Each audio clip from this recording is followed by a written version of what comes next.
So if one is willing to go so far, then we can begin to find out what is the meaning of all this existence. Please, as we said during these talks and before, we are exploring together.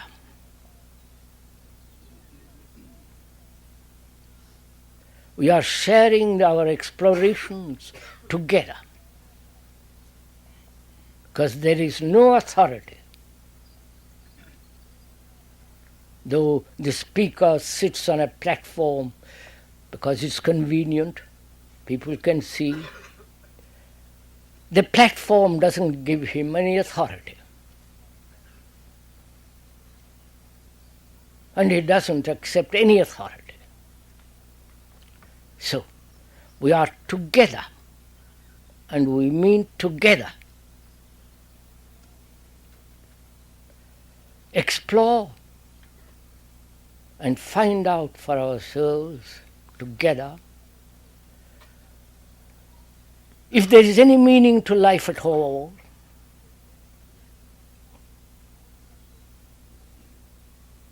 any depth to life at all, or merely a passing event in a long series of historical process.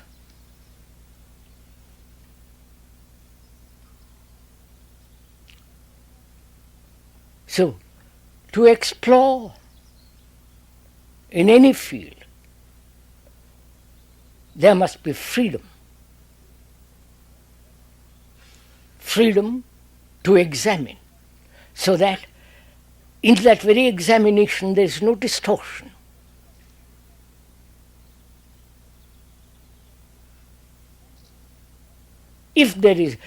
When there is distortion, there is a motive behind that distortion. A motive to find an answer, a motive which you would like to have or which you think will solve our problems, a motive which may be based on past experience, past knowledge, and all knowledge is the past. And if there is any motive, there must be distortion. So can our mind, which is our common mind, because we have the same content in our consciousness. Because all human beings, whether they live in the Far East, Middle East, or Far West, go through this process of fear, agony, torture, anxiety, fear, and endless conflict, inwardly and outwardly. That's the common consciousness of mankind. So when you examine your own consciousness, you are looking into the consciousness of man. And therefore it's not a personal, individualistic examination. On the contrary, you are looking into the consciousness of the world, which is you, which is a fact when you go into it very deeply.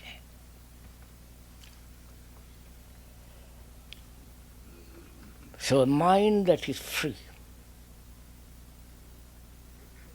which is a tremendous demand, which demands that you as a human being are committed totally to the transformation of the content of consciousness.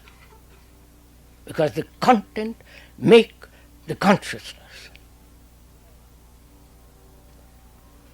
And we are concerned with the transformation, with the total psychological revolution of this consciousness. And to explore it, you need great energy.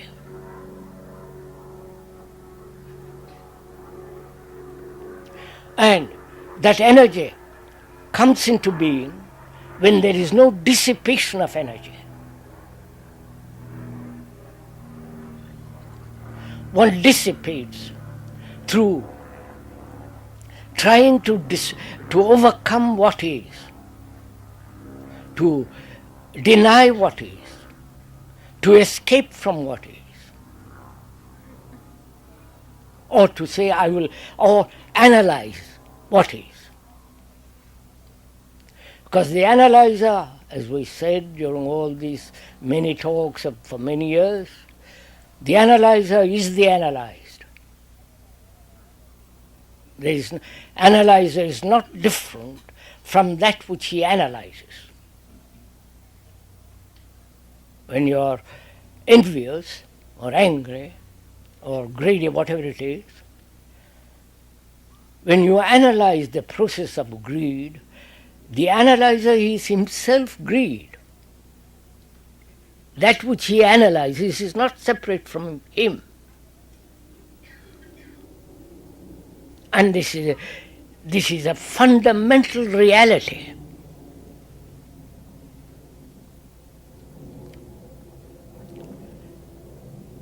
So, we are asking, what is the meaning and the significance of life, if there is any at all?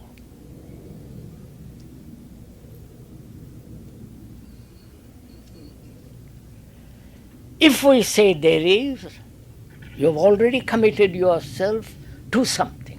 Therefore, you cannot examine. You've already started with distortion. Or if you say there is nothing, no meaning to life, that also is another form of distortion. So one must be completely free of both the positive and the negative assertions. So, as we said, this is part of meditation. This is the real beginning of meditation.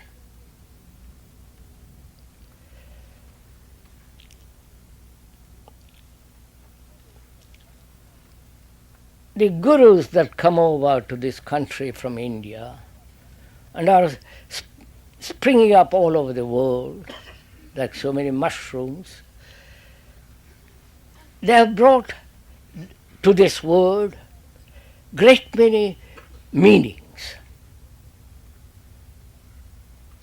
There is the transcendental meditation, and I wish they hadn't used that lovely word, which is the repetition of certain words. And they are really, in Sanskrit, there are very, very few mantras which we won't go into now. And the repetition of those words, given at a certain price on the market, give you, if you repeat every morning for 20 minutes in the afternoon, 20 minutes and another 20 minutes in the evening, bring you certain quality of quietness, constant repetition.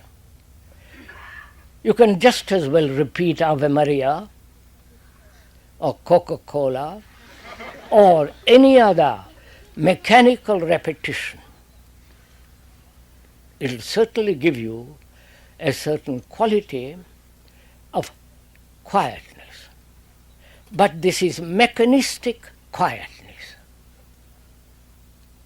because you have reduced the brain to constantly repeat. If you have tried it, even for 2 minutes, how mechanically it becomes quiet. But that's no more transcendental than anything else. And thereby we think, we'll experience something that's beyond the material process of thought. So, there is this, that man seeks experience. He seeks experience other than the ordinary daily experience.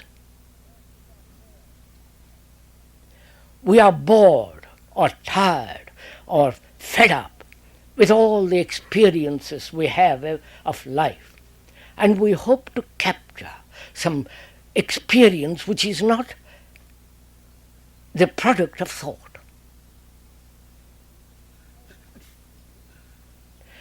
And to experience, the word means to go through.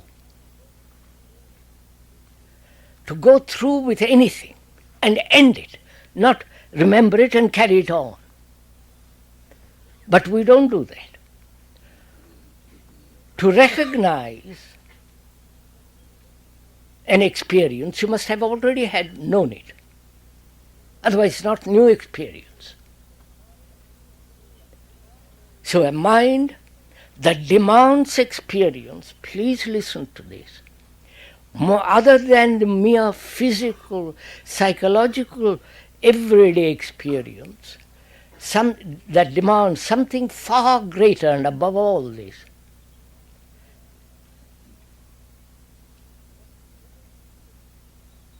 What it will experience is its own projection, and therefore it is still mechanistic, still materialistic, which is the product of thought.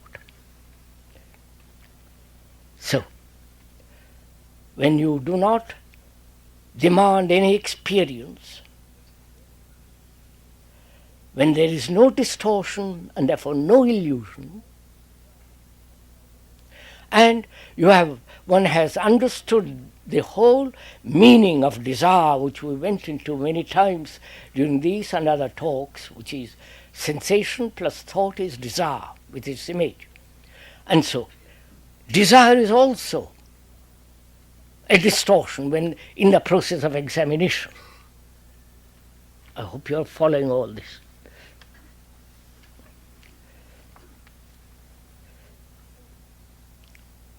Then only the mind, the whole structure of consciousness, being free, is capable of looking at itself. Looking at itself without any distortion, as you see in a clear mirror your face. The mirror reflects exactly what your face is. There is no distortion unless the mirror is distorted. So in that way, the mind includes the brain and all the nervous organisms, the whole totality which is the mind, is now free, absolutely without any distorting movement. Distortion takes place when there is effort. Right? Effort implies me and something I am going to achieve. Division between me and that. That division invariably brings conflict, as in the nationalities and so on. Wherever there is division, there must be conflict. And so, meditation comes only when there is the complete ending of conflict.